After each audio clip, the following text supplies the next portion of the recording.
El farmacéutico es uno de los lobbies más influyentes del mundo. 应对挑战，力行力改，破解难题。 Конечно, должны работать кооперативно, должны...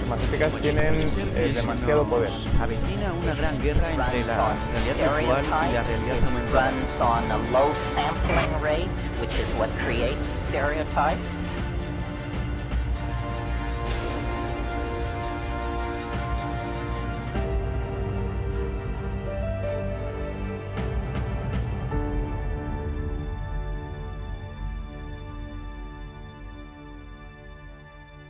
Hola, ¿cómo están?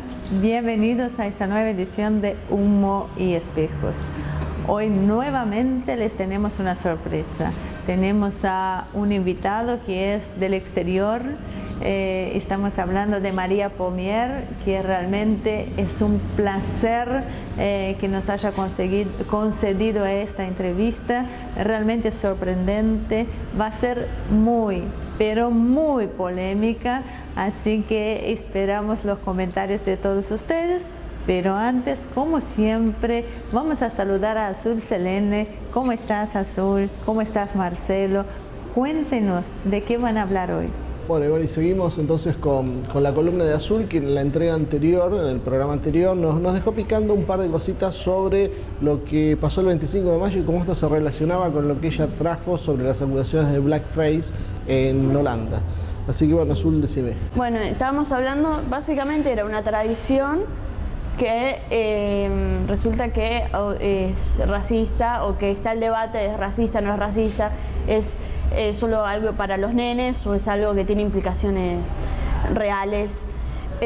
Bueno, yo cuando empezaba a hablar de las columnas medio que quedaba medio raro, y yo en algún momento sé que comenté que acá para el acto 25 de mayo estaban los personajes de la negrita, ¿viste? Con el pañuelo rojo con puntitos, que les pintan la cara con con corcho quemado. Y que ya hace un par de años avisaste que eso iba a ser un serio problema. Sí. Y hoy traje la nota de página 12, pero no fue la única.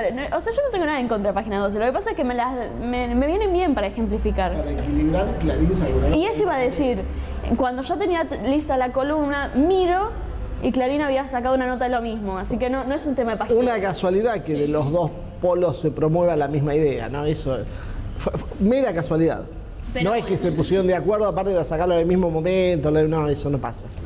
Eso por nosotros somos un poco perseguidos, a veces lo decimos. Estamos hablando de nuevo de representaciones en actos escolares, sí, con nenes de primaria, nenes de menos de 10 años, porque sobre todo estos papeles, ¿viste? Siempre ponen los más chiquitos, primer grado, segundo grado. Ya el copete te dice, cada 25 de mayo la historia se repite, en la representación de los hechos de la Revolución de Mayo, la negritud, que después vamos a hablar de ese término, cuando aparece solo lo hace como servidumbre romantizada y feliz.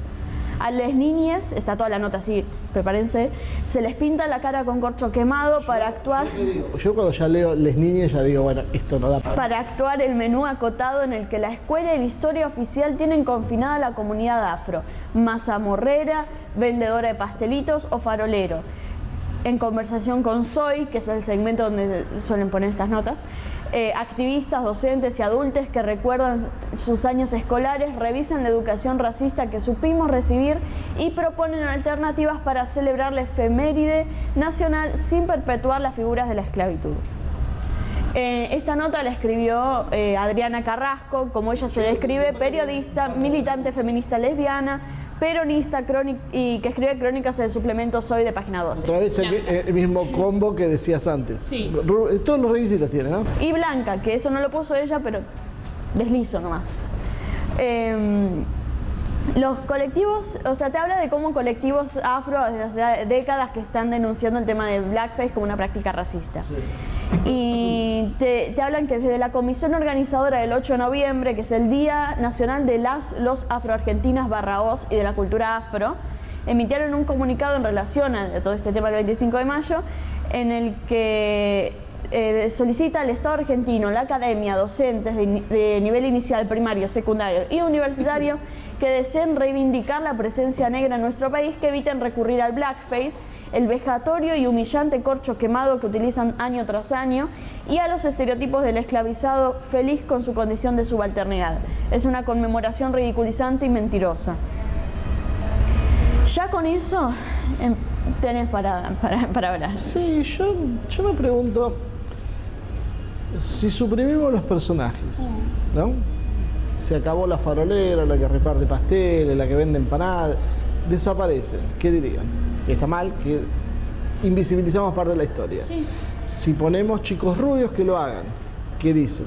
Que estamos suplantando la identidad de los negros. Sí. Si ponemos chicos negros, que lo hagan. Es si discriminación, porque más adelante en la nota hablan de cómo entrevistan a varias personas que por lo visto son afrodescendientes, sí. y dicen, a mí siempre me ponían a hacer de negro, o sea, sí. yo era negro, no me daba cuenta cuando era chico, pero sí, era mi color de piel. A las rubias de ojos celestes las ponían de dama antigua. Sí. Primero eso, o sea, estoy segura de que algunos en una obra real, si ponen a un rubio haciendo de un personaje negro, lo considerarían como lavar la historia. Eso pasó la otra vez con la ópera que contabas. Sí. En Hungría, que pusieron rubios. Que era una ópera para que la tenían que hacer los negros, que sí tiene una explicación por la estructura ósea de los negros, que la pueden cantar mejor, pero que también terminaba siendo un tema medio racial. Sí. Y acá acá pasaría lo mismo en una obra seria. Lo que pasa es que como son nenes chiquitos, además, pero es un hecho histórico, o sea, básicamente eran las profesiones que tenían, porque eran esclavos. ¿Estaba bien? No, nadie está diciendo que estaban bien. Y otra vez el tema de cómo los chicos no querían ser los que vendían pastelitos, no querían ser el farolero. Eso es mentira. Yo no sé en qué colegio tenían eso. Sí, eso la verdad creo que cualquiera... A mis compañeras les encantaba ser las que repartían empanadas porque llevaba una basquetita con empanadas y después todo el mundo le pedía. Sí.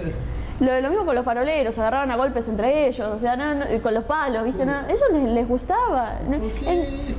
Y yo tuve, en mi colegio había gente más rubia y más morocha, vos los conocés, y todas pasaban por todos los roles. Sí, hay personajes, reivindican algunos personajes que sí, eran negros o descendientes de negros en la historia, que tuvieron cargos importantes y nunca se mencionan. Yo no estoy en contra de que se mencionen. Para mí está perfecto, o sea, estaría bueno. No digo esconder ese lado, porque después se va para el otro extremo, ¿viste? Que dicen, no, es que hay que borrar rastro de lo negro. Pero tampoco, o sea, hubo personajes importantes y me parece bien. Pero, ¿por qué es a costa de eliminar los otros? Además de pedirle a un tipo el sufrimiento de un esclavo, un nene de 6 años que apenas entiende por qué está comiendo churros un 25 de mayo. Y aparte, es que el problema es que de todo esto discutimos si eran gays, si no eran gays, si eran lesbianas, si se oprimía al colectivo negro, al colectivo homosexual, y lo único que no hablamos es del hecho político.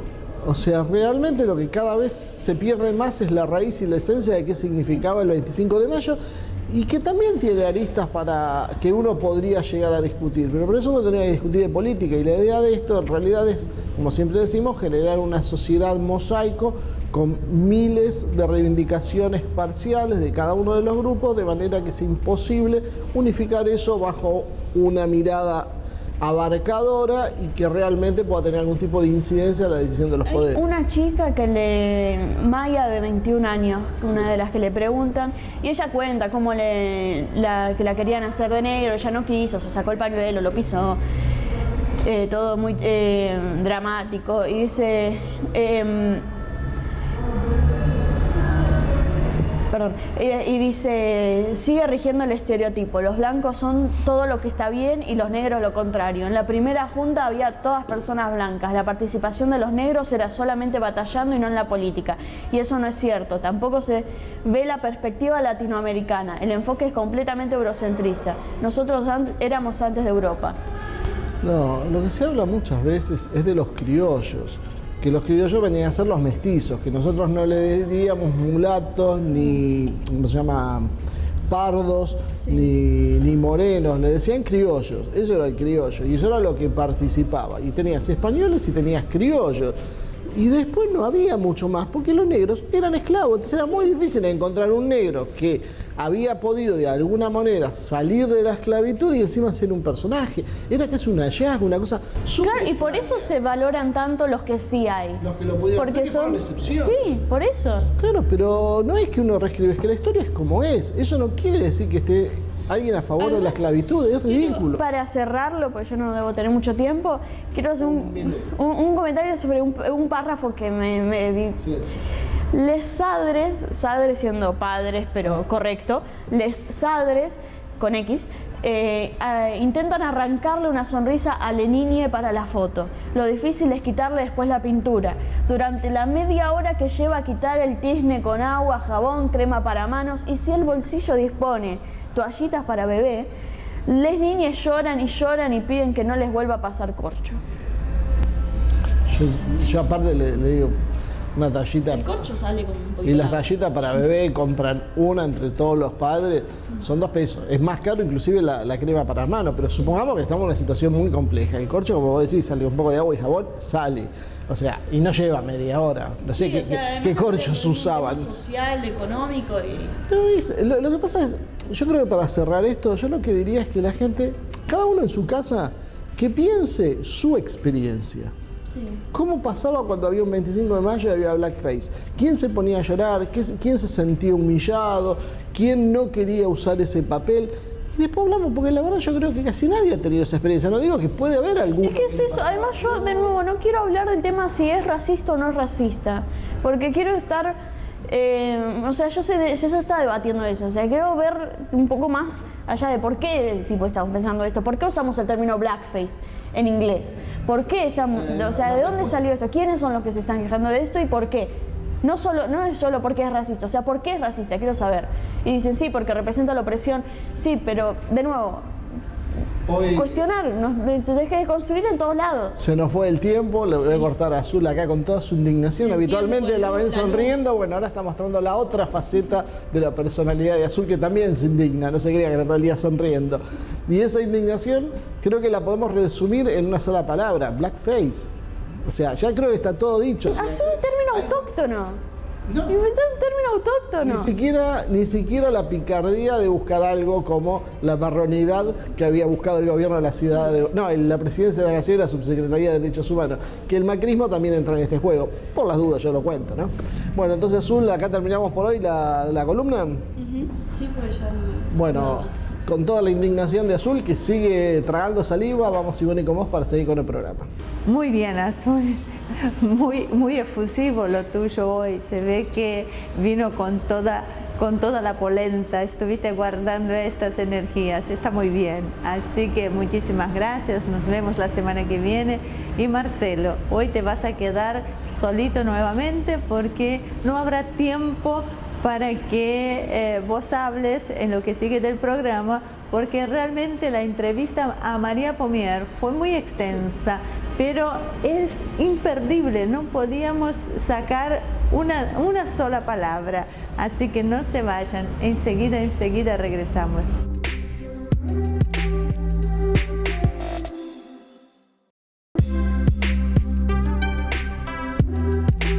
Bueno, muy bien, finalmente estamos acá en este segundo bloque, listos para escuchar a María Pommier. Es un personaje polémico, la verdad fue increíble la entrevista y lo que se dijo, más allá de que uno pueda estar de acuerdo o no, de que a uno le pueda gustar o no, realmente los van a sorprender y vale la pena escuchar cada palabra que dijo María. Así que algunas preguntas las pondremos directamente en pantalla para no quitarle tiempo. Si bien ella se refería a que no quería un monólogo, era imposible, María, no dejarte hablar, así que cuando estés en Argentina ya tenés un lugarcito marcado de un encuentro que es acá, en Humo y Espejos, así que te escuchamos. Encantada con todas las preguntas que me van a hacer y esperando que esto sea un diálogo, no un monólogo. Es decir, que hay muchas dudas, hay muchos planteamientos contradictorios que uno tiene que enfrentar con la mayor serenidad posible y nada mejor que saber, ¿no?, lo que opina la gente para tener en cuenta, ¿no?, todas las inquietudes, ¿no?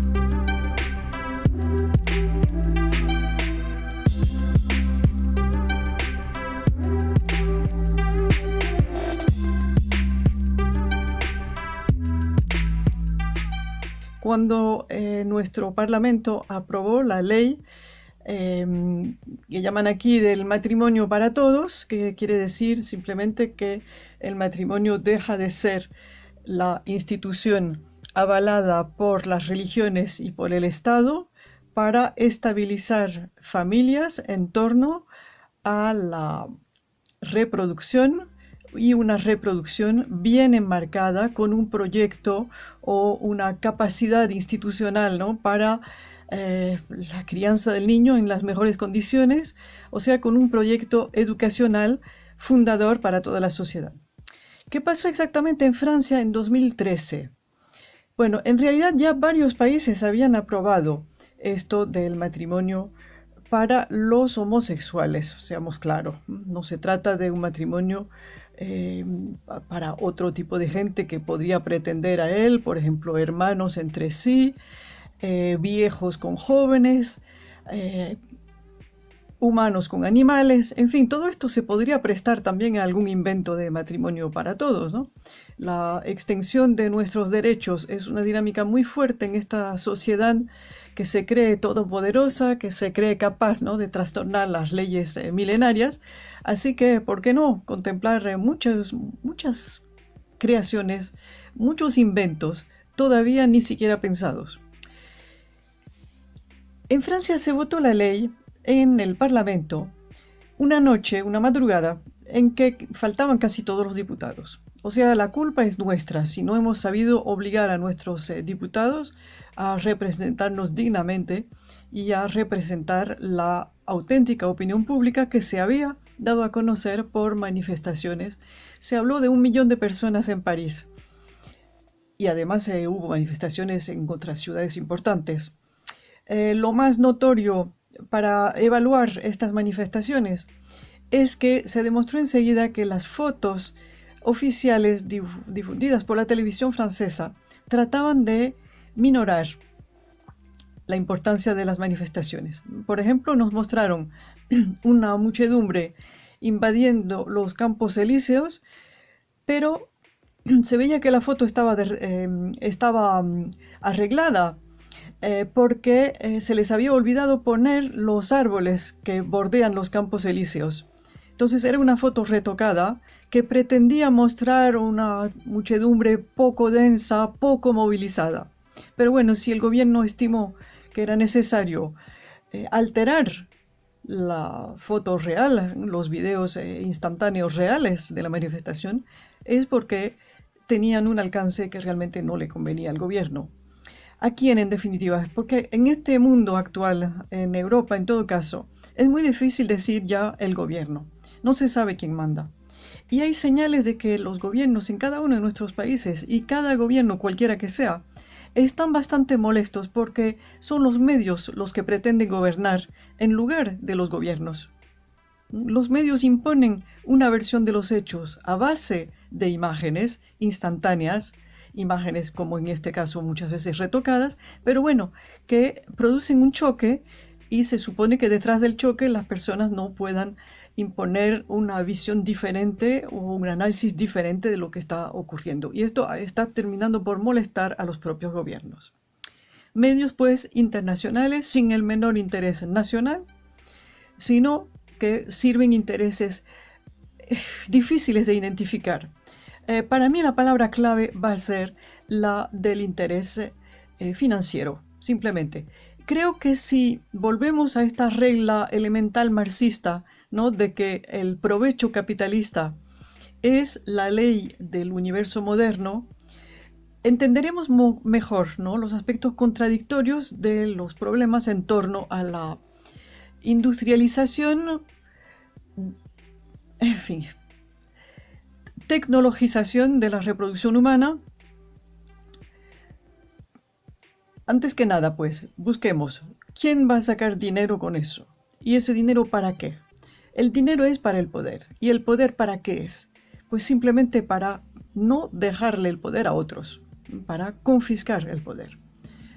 Con esta idea central creo que vamos a entender un poquito más cómo se hilan los hechos, cómo se entrelazan, ¿no? Y hacia dónde vamos. Manifestaciones enormes. Recordemos que Argentina tiene un papel muy particular en esta cuestión del matrimonio gay. Argentina en 2010 adoptó la primera ley de matrimonio gay en 2010 en América Latina. O sea, Argentina fue pionera. Era con el gobierno de Cristina Kirchner. Después, Cristina Kirchner se opuso a la legalización de los vientres de alquiler, o sea, la reproducción totalmente mercantilizada de los pobres, de las mujeres pobres, simplemente para que parieran esclavos a los ricos, ¿no? Y esto fue una cosa muy bella, muy hermosa de los últimos tiempos de su gobierno. Supo resistir la presión. El lobby, ¿no?, de la reproducción artificial quería modificar el Código Civil argentino, introduciendo esta posibilidad de la maternidad de sustitución o subrogada, como se dice. Cristina se opuso, cuando todo parecía indicar que, bajo el pretexto, ¿no?, del progresismo, de que es lo que nos quieren vender las grandes agencias que manipulan nuestro pensamiento, se suponía que Cristina se iba a dejar llevar de la corriente, y no fue así, resistió. En Estados Unidos, la ley que autoriza el matrimonio gay a nivel federal también se dio lugar a muchos debates y se votó más tarde que en Francia, y se votó a una escala muy particular que es la del Tribunal Supremo, la Corte Suprema, es decir, de 5 a 9 personas. Es difícil de contabilizar porque están los electos para ese tribunal, vicejueces. Es complicado, pero en todo caso, entre muy pocas personas decidieron que esto sería ley para todo Estados Unidos. O sea, nada democrático tampoco. Manifestaciones gigantes en Francia, ¿por qué y cómo? Es tan divertido, ¿no?, que parece como una novela de García Márquez, lo que sucedió en ese momento, cuando nadie se lo esperaba. El presidente Hollande, presidente socialista, que quería tener el viento en popa, decía estamos con los jóvenes, con el progreso, quería imponer esa ley. Parece que se lo había prometido a ciertos lobistas, había prometido imponer esa ley. La que defendía la ley era una ministra de Justicia llamada Christine Taubira. Una señora que es de Guyana Francesa, es decir, de las antiguas colonias del Caribe que tuvo Francia y para las cuales mantiene todavía un estatuto muy especial. Entonces, esta señora se había destacado antes por defender muy bien el derecho de los antiguos colonizados, las poblaciones caribeñas de nacionalidad francesa, que siguen muchas veces discriminadas, perjuiciadas por este pasado colonial, ¿no? Y ella era popular en ese campo, ¿no?, en la izquierda, por ser una mujer muy buena oradora, muy valiente, muy arrojada en defensa de esta igualdad de las razas humanas y igualdad de los franceses ante la ley. De pronto, alguien la convenció de que también le convenía defender este proyecto de matrimonio gay, lo cual era un contrasentido. Fue un error estratégico del Partido Socialista francés porque los africanos no tienen la menor simpatía por la causa homosexual, son mucho más vírgenes de toda contaminación ideológica en ese terreno, o sea que inmediatamente ya perdió todo su apoyo en la población caribeña francesa. Todo el mundo dijo, bueno, la compraron, ya está. No había ninguna otra explicación. O sea, el argumento supuestamente racional que quería defender cayó en el vacío. Y esto vale para toda la población con sangre africana del mundo entero. En Estados Unidos, en Brasil, en el África. Igual que en Francia, los negros no quieren que se trate de violentar las leyes naturales, que son leyes divinas, leyes de la evidencia, leyes de la realidad.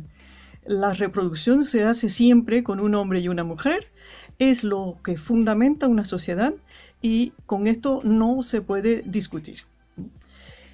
Entonces, ¿qué pasa? Que surgen unas manifestaciones prácticamente espontáneas, inesperadas, con una mujer graciosísima a la cabeza.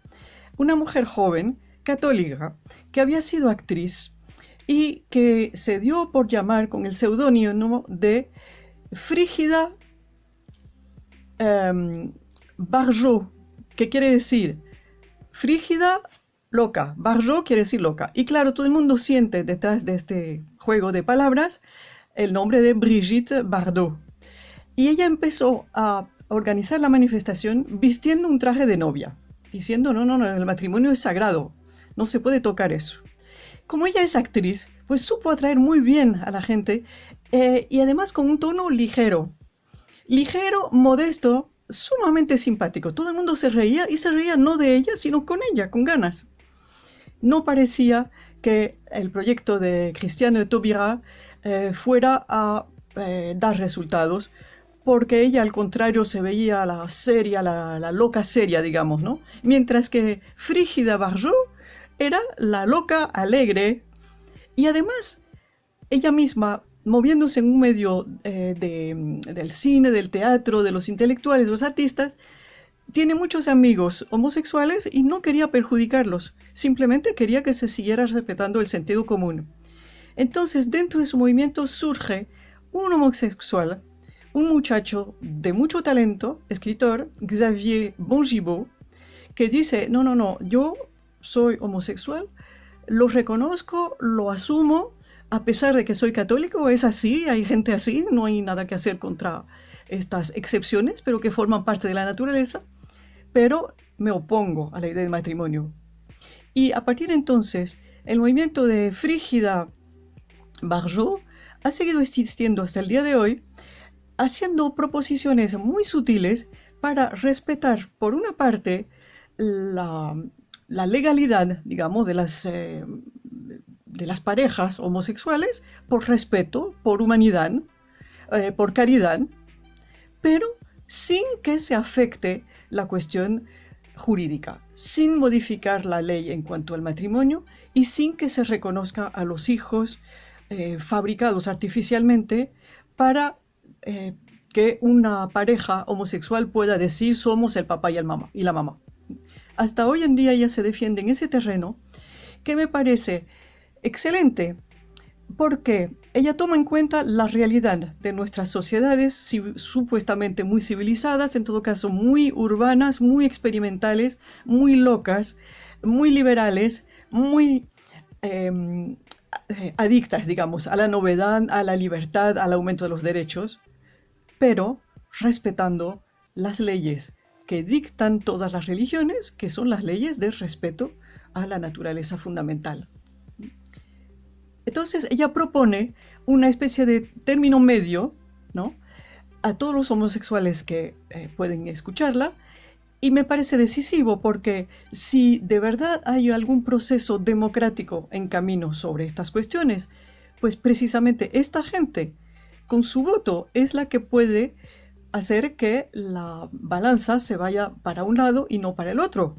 O sea, es la resistencia al lobby LGBTIQ, X, agrego yo, ¿no? Todo lo que se quiera meter como minorías supuestamente discriminadas que quieren imponer su ley, ¿no?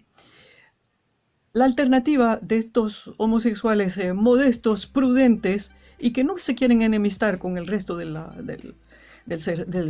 sociedad humana, me parece decisivo. Magnífico. Así estamos. Así fue en 2013. El día de la votación de la ley, de madrugada, los diputados que estaban de parte, ¿no?, de esta tradición católica, pero no solamente católica, porque actualmente en todos los partidos, en Francia como en el resto de los países, hay gente, incluso dentro de la izquierda, que dice no, todas esas cosas son disparates, seamos cuerdos, respetemos a nuestros antepasados, respetemos las lecciones de la historia. Entonces, se vota la ley por una muy débil mayoría. La real mayoría era la de los ausentes, pero bueno, entre los presentes, algunos votaron como no quisiéramos que hubieran votado, y así fue como pasó la ley. Pero es una ley en realidad que se impuso de manera fraudulenta, sin respeto a la voluntad general. Obviamente, hubo una violación de nuestras opiniones. Desgraciadamente, esto ahora es sistemático. Nuestro gobierno organiza consultas supuestamente democráticas sobre montones de temas, pero especialmente sobre estos temas, ¿no?, de la reproducción artificial. Y después no toma en cuenta para nada nuestras opiniones, nuestros argumentos, nuestra prudencia, porque de eso se trata. El gobierno es el que es extremista en estos momentos. ¿Gobierno de quién? Vuelvo a decir, gobierno de los medios. Dentro de cada gobierno hay relaciones de fuerza y a veces los gobiernos tratan de satisfacer a los dos bandos o de no demostrar que están con el extremismo, ¿no?, LGBTG, porque saben que van a perder popularidad. En todo caso, seguimos en la misma situación esta de gran hipocresía, de combate muy intenso, ahora en 2019, como fue a partir de 2013.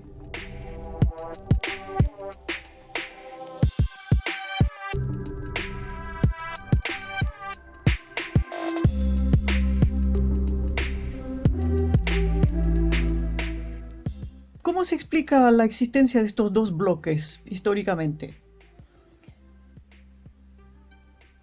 Se podría decir son bloques religiosos, pero es insuficiente. España ha sido el país más católico del mundo y ahora está más bien en un extremo todavía, ¿no?, de continuación de la Guerra Civil Española, de voluntad por parte de los hijos de republicanos de seguir combatiendo la derecha, el pensamiento católico, como si eso fuera necesario, imprescindible, como les pareció a sus padres y abuelos en otros tiempos. No parecen tomar en cuenta los cambios en nuestras sociedades, los cambios en las relaciones de fuerzas. La Iglesia actualmente es una fuerza más bien minoritaria, ha perdido mucha fuerza en Europa. Entonces, no es suficiente, ¿no?, decir, bueno, están los países más religiosos, más católicos, frente a otros. Se podría decir también son los países nórdicos contra los países del sur. Los países del sur generalmente toman más en cuenta el corazón, la tradición, la naturaleza. Lo que les decía con el caso del absoluto rechazo africano a los experimentos de la tecnología reproductiva. Pero tampoco vale como explicación.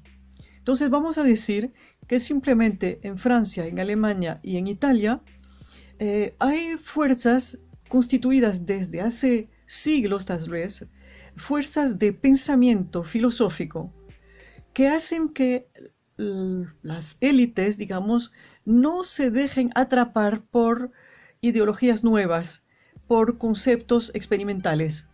Digo yo que puede ser esa la explicación. Puede ser una explicación.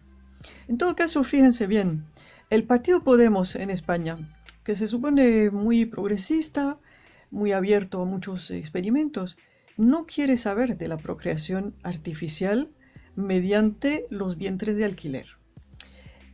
Y como vamos a verlo, entre las feministas existe también un fuerte rechazo a los extremos, ¿no?, del negocio de la reproducción artificial. En cada país, en cada partido de izquierda o de gobierno, tenemos gente que resiste la presión ideológica de manera inesperada y que no deja a los Frankenstein de nuestra época, los Dr. Faustos maquiavélicos de nuestro tiempo, hacer de las suyas. Eso vale para toda Europa, en todas partes. Claro, otro fenómeno de gran decepción para los europeos fue el hecho que Irlanda, que era un bastión católico, decidió autorizar el aborto, cosa que nunca había aceptado hasta entonces. Y fue una inmensa sorpresa, que todavía no está muy bien explicada. O sea que ahí también parece que la Iglesia parece algo viejo, algo caduco, algo que ya no vale, ¿no? Y la juventud quiere ser moderna, hacer lo mismo que hacen los demás países, sin ver más allá las consecuencias. Bueno, sobre esto volvemos dentro de un momento. Bueno, fue una serie de entrevistas que estuvimos haciendo afuera. Nos pareció que también no es que no haya personajes muy interesantes acá en la Argentina que han pasado durante estos 11 años por Asia TV y por Humo en Espejos, pero también es bueno escuchar aquellas voces que están lejos de nosotros, ¿no es cierto? Así que ahora cerramos este segundo bloque. No se vayan, enseguida regresamos.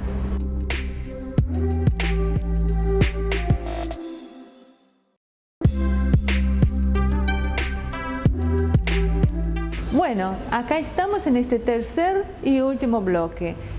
María nos va a contestar algunas de las preguntas que le hicimos. Le hicimos 9 preguntas en total, así que como fue extensa las respuestas, vamos a dividirlo en 2 partes, en 2 programas diferentes. Hoy vamos a escuchar, como hicimos en el segundo bloque, parte de las preguntas, ahora la otra parte, y para el programa de la semana que viene seguiremos escuchando a María Pommier. Así que allí va una de las respuestas.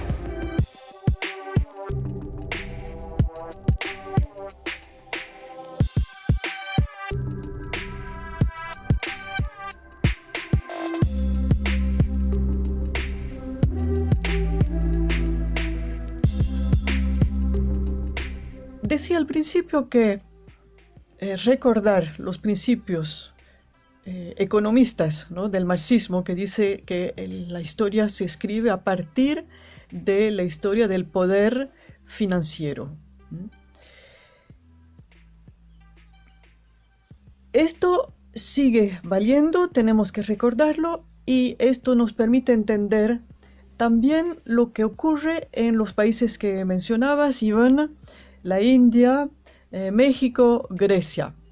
Países que han intentado desarrollar el comercio de los vientres de alquiler y que están retrocediendo actualmente. En India, como en Grecia, como en México, ya la maternidad subrogada, o sea, los vientres de alquiler, solo se autorizan para casos de esterilidad demostrada médicamente, en casos de matrimonios estables entre hombre y mujer, y para los ciudadanos del país. Ya hay leyes para que esto no sirva de ocasión de un comercio internacional de células sexuales de mujeres que son simples vasijas, como dicen los españoles, o sea, para el turismo procreativo. Y cada país está espantado ante la reivindicación, que es una reivindicación principalmente israelí o de origen israelí, de que los homosexuales se manden a comprar hijos, como si fueran matrimonios normales. Entonces, estas reacciones nacen de los pueblos indignados, ¿no?, de que su patria pueda servir para este horrible tráfico de esclavos, especialmente en favor de seres marginales, perversos y extremadamente ricos, que se creen que pueden comprar la vida humana, comprar la felicidad. Actualmente en el Asia, que fue el continente donde a través de China, ¿no?, se desarrolló el comercio de los vientres de alquiler y el comercio de los recién nacidos, no lo olvidemos. En esta Asia extrema ya no hay países que lo autoricen. Creo que el último país actualmente refugio, ¿no?, de estos horribles traficantes de carne humana es Birmania, porque Camboya lo ha prohibido, China siempre lo ha prohibido, Japón igual, la India, Nepal, donde hubo el escándalo terrible, ¿no?, de unos israelíes que habían comprado masivamente a unas mujeres paridoras, hasta que sucede un terremoto y entonces acudieron todos con muy grandes recursos para salvar a los niños recién nacidos o por nacer, abandonando a las mujeres nepalesas que estaban en estado de extrema miseria, ¿no?, y que habían perdido todo por el terremoto. O sea, fue el colmo, ¿no?, de la inhumanidad, del barbarismo israelí, y eso los medios le dieron mucho realce hasta el punto que fue un escándalo mundial, y cada país encontró con este caso las fuerzas, ¿no?, para rechazar a los negociantes de carne humana en sus fronteras. O sea, hay retroceso en ese negocio. Cada país intenta edictar leyes que respeten al máximo la protección de los niños, de las mujeres paridoras, y que impidan el desarrollo de esta actividad criminal.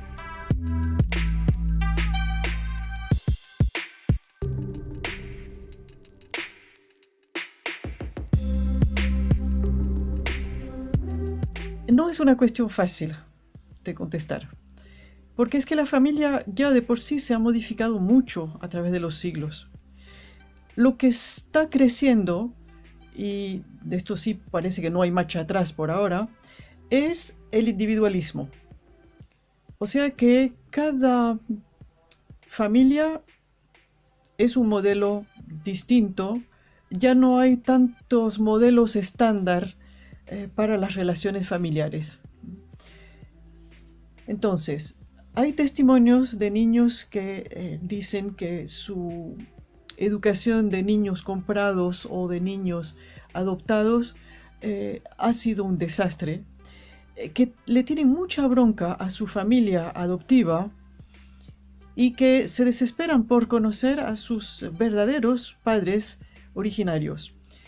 Tenemos mucha experiencia en el campo de la adopción, pero se observa que los niños fabricados por la tecnología, sin madre, con dos madres, o sin padre, o con varios padres, en fin, presentan las mismas patologías. O sea, esta terrible insatisfacción por no tener un papá y una mamá que se han querido, cuyo amor ha desembocado en el acontecimiento azaroso, natural, bello como un milagro, que es el nacimiento, y padres que se quieren hasta la muerte. Este es el esquema ideal para cualquier ser humano. Todos quisiéramos haber tenido padres perfectos, padres que se quieren, y ser nosotros todos el producto del amor. Del amor y de una especie de capricho divino, ¿no?, que nos hizo llegar a este mundo cuando no éramos nadie para exigir la vida, y de una manera maravillosa, ¿no?, inesperada, pero que colma de felicidad a los padres y, claro, a cualquier hijo agradecido. Entonces, por una parte, hay que saber que los niños que nacen con malformaciones, minusválidos, gente que no va a poder aspirar a las mismas posibilidades que otros, generalmente esos niños no son niños malagradecidos. Al contrario, dicen, bueno, a pesar de mis limitaciones, valoro la vida, amo la vida y agradezco a los que me han cuidado, haberme podido llevar hasta esta edad que tengo, y disfruto la vida. Aunque para la gente de afuera mi destino parezca muy triste o tal vez digno de lamentar o incluso digno de ser negado, ¿no? En estos días, por ejemplo, están eutanasiando a un muchacho en Francia porque lleva 10 años en coma y se supone que no se recuperará jamás. Y hay mucha polémica en torno a ese caso. Hay que saber que en realidad esos casos ya son frecuentes. O sea, es verdad que hay un problema de todas las sociedades vinculado a la tecnología. Se puede mantener en vida a una persona en coma durante más de 10 años. Y hay muchos casos. ¿Qué se debe hacer? Problema que no tiene solución fácil. En el caso que nos interesa, la angustia pues de estos hijos que no tienen familias naturales es horrible. Pero también hay testimonios de niños que dicen, bueno, no, es verdad, pertenezco a una familia adoptiva, o en la cual hay una parte, ¿no?, que resulta de una adopción a partir de algunas células sexuales de procedencia desconocida. Y bueno, me olvido, quiero a la familia que me quiso a mí, que me quiere a mí, que me ha educado, y basta ya. O sea, todos los casos se dan. Hay que recordar que en la antigüedad, en otras sociedades, ha habido casos muy variados. Recordemos que Julio César, por ejemplo, el emperador, era un hijo adoptivo. Era homosexual. O sea, combinaba muchas cosas que podrían ser factor de neurosis, de incomprensión, de parálisis en su desarrollo. Y fue un genio político y militar. O sea, la naturaleza humana es capaz de vencer muchos obstáculos. Lo que está en tela de juicio, en mi opinión, es el proyecto que queramos darle a nuestra sociedad. Y aquí vuelvo al tema del aborto porque no se puede desvincular de todo esto. Todas las manipulaciones tecnológicas para la reproducción suponen que se haga una selección entre muchos embriones. Un niño fabricado artificialmente para inseminárselo a una mujer, bien sea la madre propia, o sea, natural del niño, bien sea una tercera mujer esclava, en definitiva, que va a parir sin conocer ni criar al hijo que va a tener. Todos estos procesos suponen la selección y se dice que para conseguir hacer nacer un niño en buena salud, hace falta seleccionar entre 100 embriones. Es decir, que se abortan en los primeros días a 99 seres humanos potenciales. Entonces, por eso los gobiernos nuestros están tan interesados en mantener la legalidad del aborto y sin limitaciones, como antes se suponía, ¿no?, que eran limitaciones a casos en que la salud de la madre peligraba, casos de extrema urgencia. Ahora lo que se quiere es que cualquiera aborte en cualquier momento, bajo cualquier pretexto. Es imprescindible para el negocio, la mercadería de los seres humanos recién nacidos, y para el tráfico de células igual. Entonces, queremos que esto se desarrolle, que poco a poco la maternidad artificial tome el lugar de la maternidad natural. ¿Lo deseamos o no? Si no lo deseamos, entonces hay que combatirlo de raíz. Es decir, combatir toda manipulación de nuestras células sexuales. Combatir todo sentimiento de propiedad sobre nuestros embriones o fetos o hijos por venir. Porque si no, ¿qué va a ocurrir? Como en todo comercio, la artesanía, el pequeño comercio al por menor, todo esto desaparece cuando llega un hipermercado en un lugar determinado. Bueno, pues puede pasar lo mismo con la reproducción humana. Si llega la reproducción humana industrial a gran escala, donde los traficantes le garanticen a los ricos niños perfectos, niños de su misma raza, niños con cociente intelectual muy elevado, niños sin enfermedades genéticas heredadas, entonces este negocio puede arruinar la manera natural de tener hijos. Y aquí entramos en otro tema que querías plantear también la relación de la reproducción artificial con el transhumanismo. Volveremos sobre esto.